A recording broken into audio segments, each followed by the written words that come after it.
ভোর রাতে যখন সাহারি খেতে উঠবেন, আপনি তো সাহারি খেতে উঠেন, আপনি জানেন ওই সময়টার দাম কত? আমরা বেশিরভাগ মানুষ জানি না ভোর রাতের এই সময়টার দাম কত। আরে ভাই, এই সময়ের দোয়া 1 মিনিটের দোয়া অন্য সময়ের 100 মিনিটের সমান না। অন্য সময়ের 100 মিনিটও এই ভোর রাতের 1 মিনিটের সমান না। এত মূল্যবান সময়। সাহারি খেতে উঠছেন, সাহারি খান, ভালো কথা, কিন্তু সাহারি খাওয়ার আগে পরে 10টা মিনিট জায়নামাজে মুসল্লাতে দাঁড়ান, একটু 2 রাকাত নামাজ পড়েন। এই সময়টা দোয়া কবুল হয়। আল্লাহ ডেকে ডেকে বান্দাকে দেন। একটু হাত তোলেন, চেষ্টা করবেন তো ইনশাআল্লাহ। আপনার বাসার এক কোনায় চলে যাবেন, একটু আলো আধারিতে চলে যাবেন, সেখানে গিয়ে বসে আল্লাহর কাছে একটু কথা বলবেন। সেজদা চলে যাবেন, সেজদা গিয়ে আল্লাহর সাথে একটু মন খুলে কথা বলবেন। আল্লাহ, আমি অনেক গুনাহ করেছি, আল্লাহ আমি অনেক পাপিষ্ঠ। শুনেছি আপনার রাসূল জানিয়েছেন যে এই মাসে নাকি আপনি অনেক পাপিষ্ঠকে মাফ করে দিবেন। আল্লাহ, আপনি নাকি অনেক জাহান্নামে যাদের নাম চলে গেছে জাহান্নামী তালিকাভুক্ত, তাদেরকে মুক্ত করে জান্নাত দিয়ে দিবেন, আপনি নাকি ওয়াদা করেছেন। আল্লাহ, আমাকে একটু তাদের মধ্যে শামিল করে দেন। আল্লাহ, আপনি দিলে আপনার কোনো অভাব হবে না। আল্লাহর সাথে একটু কথা বলা, মুনাজাত করা ভোর রাতে করার চেষ্টা করবো তো ইনশাআল্লাহ। ঘরের এক কোনায় চলে যাবেন, সাহারিটা আগে আগে খেয়ে শেষ করবেন, আজানের এখনো 15 মিনিট বাকি। চলে যান এক কোনায়, উজু করে দাঁড়ায় যান 2 রাকাত নামাজে, চলে যান সিজদায়, একটু দোয়া করেন।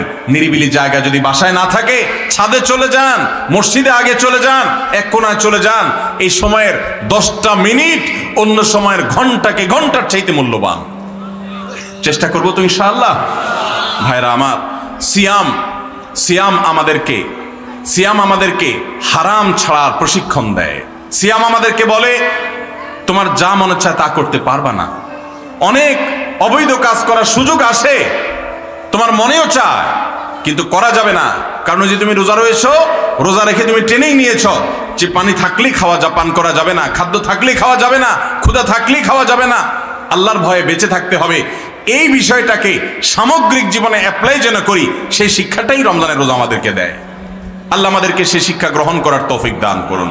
ভাইরা আমার, রোজাকে যদি আপনি এক কথায় বুঝতে চান, এক কথায় যদি বলি রোজা কি, তাহলে আপনি বলতে পারেন রোজা বলা হয় সবরের নাম। রোজা কিসের নাম ভাই? সবরের নাম। ওই যে ক্ষুধা আছে, খাবারও আছে, তৃষ্ণা আছে, পানিও আছে, তারপরও খাচ্ছেন না, এর নাম সবর। এর নাম কি? ধৈর্য ধারণ করা, নিজেকে নিয়ন্ত্রণ করতে শিখা।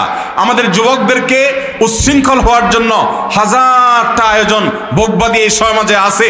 ইসলাম শুধু বলে ভোগ নয়, ত্যাগ করতে শিখো, কন্ট্রোল করতে শিখো, নিয়ন্ত্রণ করতে শিখো নিজেকে। যেখানে সেখানে ডাইরেক্ট হয়ে যাওয়া নয়, নিজেকে আটকে রাখা, নিয়ন্ত্রণ করা, সবর করা। সবর মানে শুধু বিপদে ধৈর্য ধারণ করার নামই সবর নয়। সবর মানে নিজেকে যে কোনো কাজে আবদ্ধ করে ফেলা, এটা হলো সবর। ভাইরা আমার, জীবনের সাফল্য, আখিরাতের সাফল্য তো বটে, দুনিয়ার সাফল্য সবর ছাড়া কোনোদিন সম্ভব হতে পারে। একজন ছাত্র, তার পড়ালেখা করতে ভালো লাগে না, পড়ায় মন বসে না, তার মনে চায় শুধু ফেসবুক টিপতে, আছে না নাই? এরপরও সে নিজেকে যদি পড়ার মধ্যে ধরে রাখতে পারে, নিজেকে যদি সে নিয়ন্ত্রণ করতে পারে, ওই ডানে বামে এদিক সেদিক ঘোরাঘুরি না করে সে যদি বইয়ের মধ্যে পড়ে থাকে, পড়াশোনা ঠিক মতো করে, তাহলে তার কেরিয়ারটা ভালো হবে কি হবে না? ইনশাআল্লাহ হবে। তাহলে সবর করলে তার জন্য ভালো কিছু অপেক্ষা করে। একজন মানুষ ব্যবসা শুরু করেছে, সে ব্যবসা করতে গিয়ে যদি ধৈর্য ধারণ করতে পারে, তাহলে সে শাইন করে। আর যদি ধৈর্য ধারণ করতে না পারে, ব্যবসা একটা শুরু করছে, আজকে একটা কাস্টমার নাই দেখে কালকে আরেকটা, এরপরের দিন আবার আরেকটা, এক কাস্টমারের সাথে 2 কথাতে 3 কথা বেশ কম হয়েছে, ঘুষি মেরে দিছে, দোকান শুদ্ধ বন্ধ, জেলে চলে গেছে, ব্যবসা লাডে উঠছে। ঠিক না ঠিক? যদি কোনো ব্যবসায়ী সবর না করে, সে সফল ব্যবসায়ী হতে পারে? স্বামী স্ত্রীর জীবনে, দাম্পত্য জীবনে সবর না থাকলে তারাও সুখী হতে পারে না। চুনের থেকে নুন খসলেই যদি বউকে তালাক মেরে বসে থাকেন, গায়ে হাত তুলে বসে থাকেন, জুলুম করে বসে থাকেন, দাম্পত্য জীবনে সুখ হবে? অনেক কিছু মনের বাইরে হবে, সহ্য করতে হবে, তাহলে সুখ পাওয়া যাবে। এভাবে গোটা জীবনের প্রত্যেকটা পরতে পরতে, প্রতিটা স্তরে স্তরে আপনি দেখবেন সবর ছাড়া মানুষ কখনো সুখী হতে পারে। রোজা আমাদেরকে সেই শিক্ষা দেয়, বান্দা তুমি সবর করতে শিখো। তোমার সামগ্রিক জীবনে সব ক্ষেত্রে তোমাকে সবর করতে হবে। ও যুবক, সমস্ত তোমার বন্ধুরা সব হারাম সম্পর্ক রিলেশন করে অনেক মেয়েদের সাথে, বিবাহ বহির্ভূত সম্পর্ক জড়িয়ে যায়, সবাই হারাম আনন্দ ফুর্তি করে। তোমার মন চায়, সুযোগও আছে, কিন্তু তোমাকে সবর করতে হবে, তোমাকে অপেক্ষা করতে হবে বৈধ স্ত্রীর জন্য। হারাম পথে উপার্জন সবাই করে, তুমিও চাইলে করতে পারো, করার প্রয়োজনও তোমার হয়তো আছে, আবার সুযোগও আছে, কিন্তু না, সবর করো, নিজেকে দূরে রাখো, একটু অপেক্ষা করো।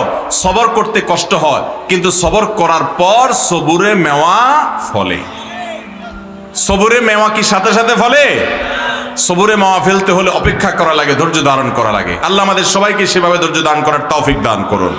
তাহলে ভাইরা আমার, গোটা জীবন জুড়ে আমরা এই সিয়াম সাধনার মাধ্যমে এখান থেকে শিক্ষা গ্রহণ করে তাকওয়ার চর্চা, হারাম কাজ ছাড়ার চর্চা, এটার ট্রেনিং, এটার অনুশীলন, এটার রিহার্সেল, এটার প্রশিক্ষণ, এটার শিক্ষা এবং দার্স আমরা রমজানের রোজা থেকে গ্রহণ করব ইনশাআল্লাহ।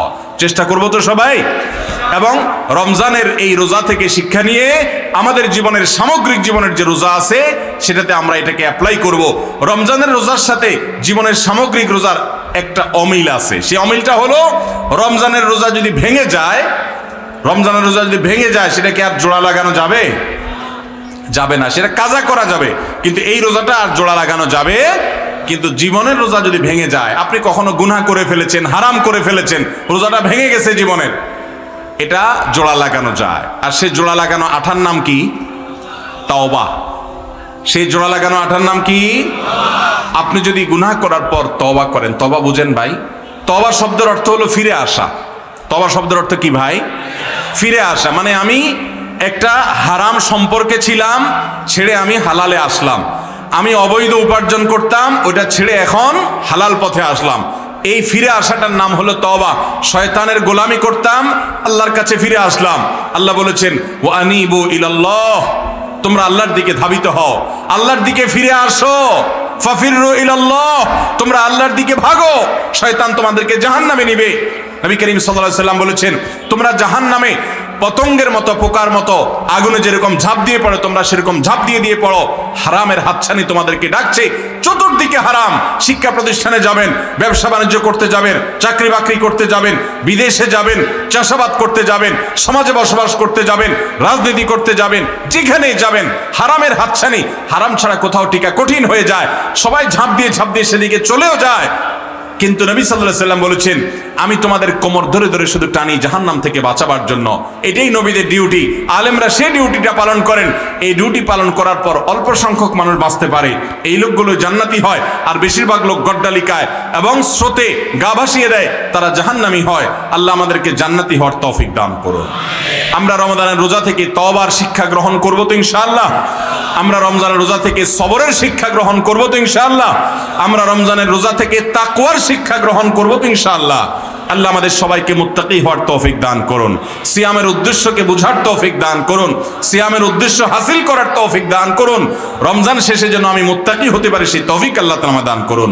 রমজান মাস চলে গেছে, আপনি কোনো গুনাহ ছাড়তে পেরেছেন কিনা, কোনো বদঅভ্যাস ছাড়তে পেরেছেন কিনা, কোনো ভালো কাজ শুরু করতে পেরেছেন কিনা, এটা প্রমাণ করবে আপনার সিয়াম সাধনা সার্থক হয়েছে নাকি ব্যর্থ হয়েছে।